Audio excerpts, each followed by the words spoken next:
almost like if I respect and like somebody as a person, I actually feel emotionally invested in them succeeding in this world, whatever success They're doing what they do.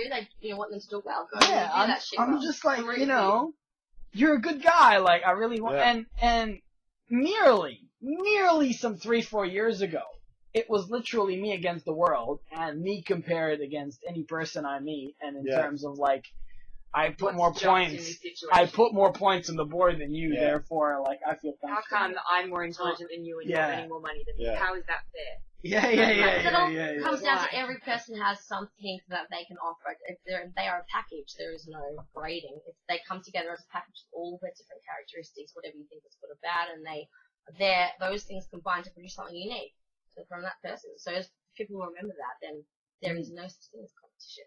It's like, you're doing your bit. I hope you fucking do well, because I couldn't do that. Their bit, some people will, but that's like sometimes saying, I'm really good at this. Not to do your bit. That's assuming that every person is going to be doing exactly what they should be doing. That's what I'm saying. I know I'm talking in idealistic situations, but like, that's what, if everyone was going for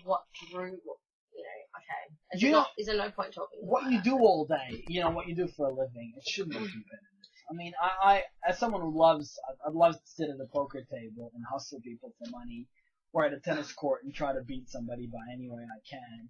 But I like to get off of that and just feel like, man, you're my bro. And like, whatever you need, exactly. I want to see you shine. Like that mentality of being locked into competition and crushing somebody else is just this game, this temporary challenge, this little bubble I occasionally like to get into, and I like to get out of it relatively quickly into the world where I care for my fellow man. But there's the capitalism. Do you think you can have competition and care for that person? Like, Yes. I actually honestly think that. I think while you're competing, you're competing.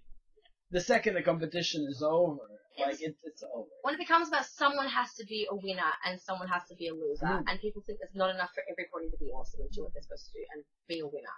So then it becomes another survival fight. It's like, there's not enough to go around, everyone's just a shit fight to pick up the scraps. As soon as people realize that everyone can actually win and do what they want and be good, then, That's why we got 3D printers here. Yeah.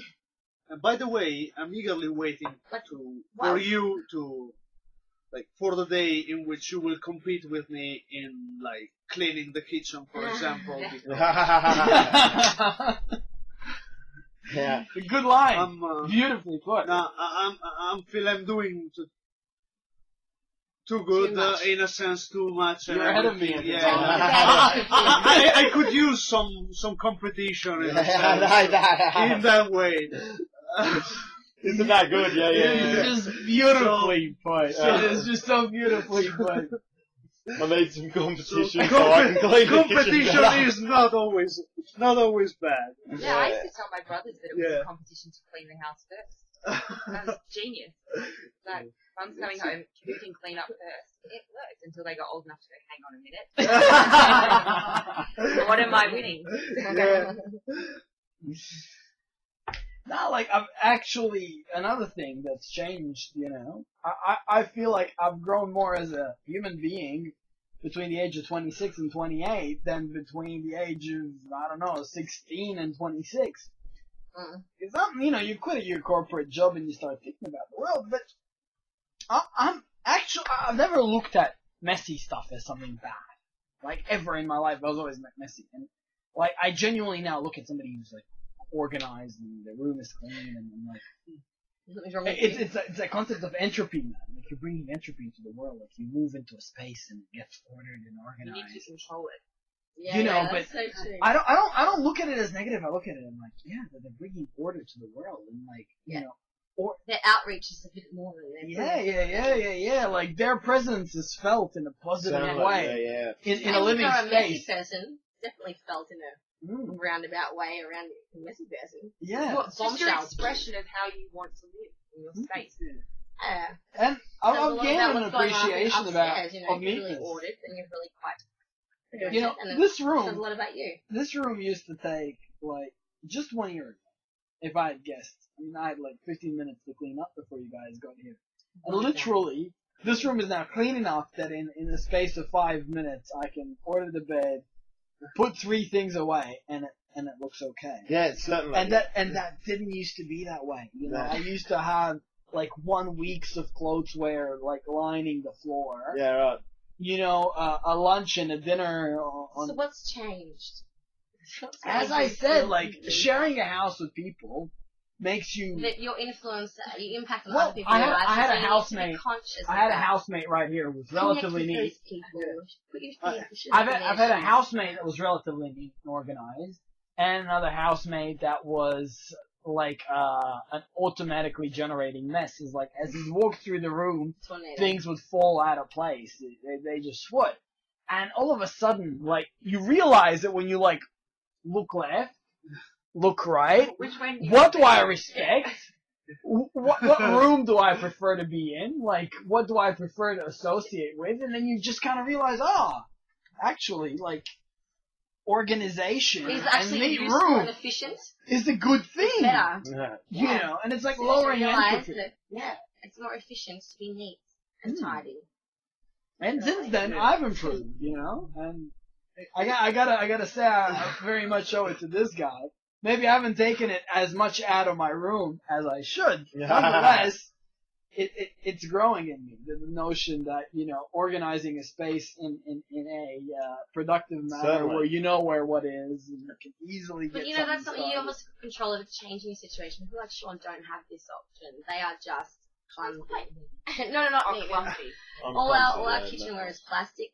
Because Sean breaks everything. So that's that's what you do. I'm just you break for things. shit. You have to, if you're friends with Sean, you have to accept that as a part of it. Example, It's a package, you know. I love that about you, Sean. You break things. Yeah, I understand. But that's alright. I always said that the world is too small for my likings, you know? Like, nothing was made for my side. I try and buy some sort of car that's named anything but Ford and Holden. I can't even get in the vehicle. Like, But I have this was the biggest automobile I could afford. Well done. And, you know. He's a Nephilim. Do you know the other one was standing in line with Bottle the other day, and we just this long line, and Sean was just kind of hanging there, like, whatever, a bit away from me. I was like, the lady behind me was like, old Turk lady, he's not with me. And I'm not expecting to get an answer. She's like, oh, thank goodness, he looks like a Neanderthal. Because I'm glad for you. And then we both just started talking about how he looks, and I'm like, thanks for agreeing with me. Brute. That's nice. That's nice. Really funny. Nice story. Well, that's alright. Well, I presume like brute is not on a scale of things that you could get called a brute. In my view, it isn't even in the bottom quartile. Like, brute is okay. Yeah. I think it's a really descriptive word. It's a nice word. The one thing that I have an aversion to being is like a chump. Like, you know, like a sucker. A chump. Yeah, you know, like a sucker for, I don't know, the latest advertisement, the latest gig, or like somebody who just...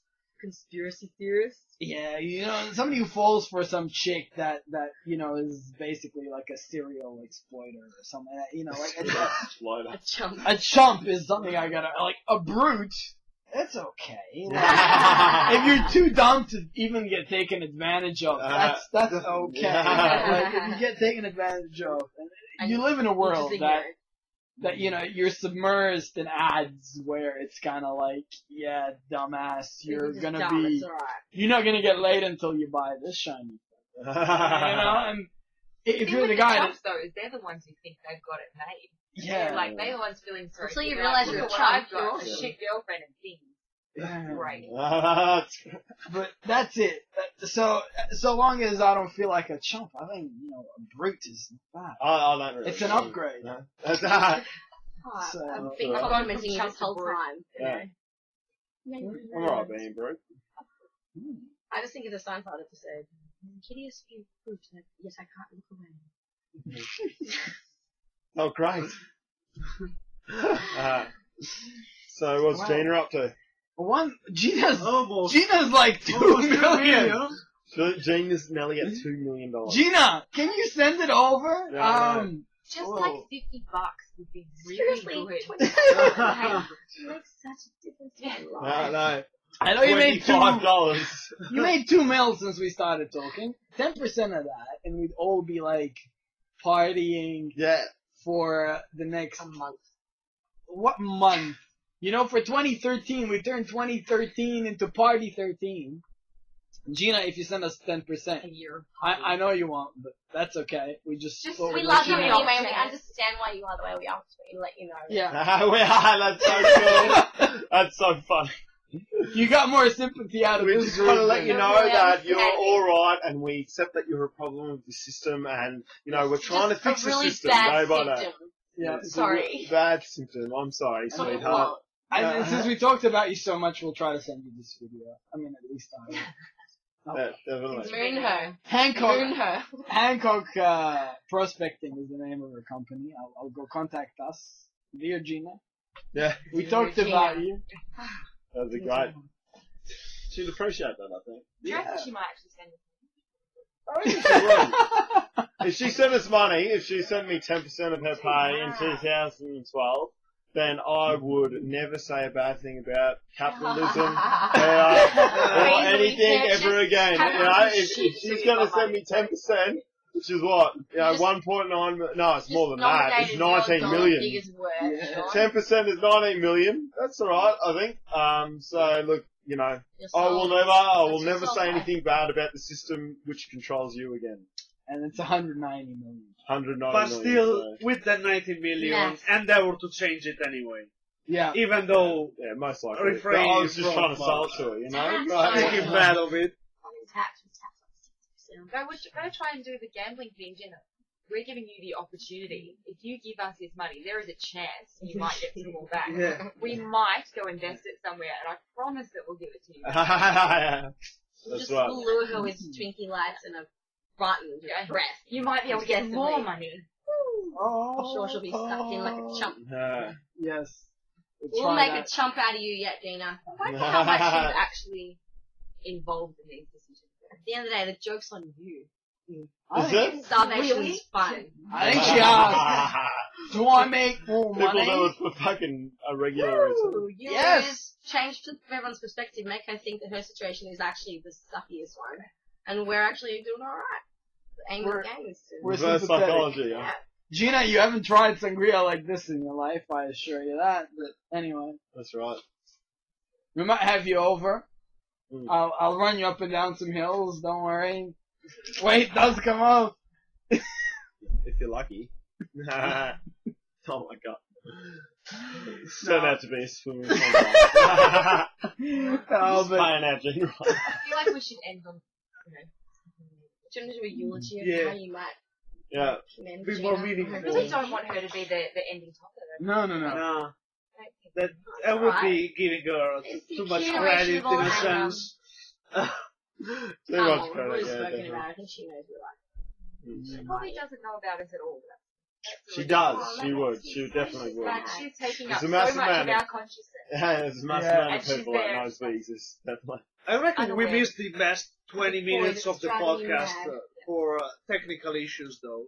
Yeah. We've that's lost what- that. I think, what did I talk about in that? We talking about? You talked about Italy a little bit. Perhaps. Agenda 21. We talked about Agenda 21, which you mentioned afterwards anyway. Talked about But, the impact Italy. of unemployment Michele. and technology. Michele right here is an Italian in Australia. He's an economic refugee. There are a few. The Spanish and the Italians are now replacing the I do Indians. not subscribe to Economic that definition, but The economy is Now, threatening my life. Can you tell us something about the five-star movement, about a situation in Italy, and about your relationship with the European Union? And after that, we'll maybe wrap up slowly. well, yeah, a bit of a premise. Like one thing that I've always find hard to do here in Australia is actually convince people of the problems of the actual socio-economic system and everything. because basically everything is working In Australia. in Pretty Australia alright, yeah. pretty well. Like I It's all pretty distant from us. can speak for myself. Like I was saving nothing in Italy. I came here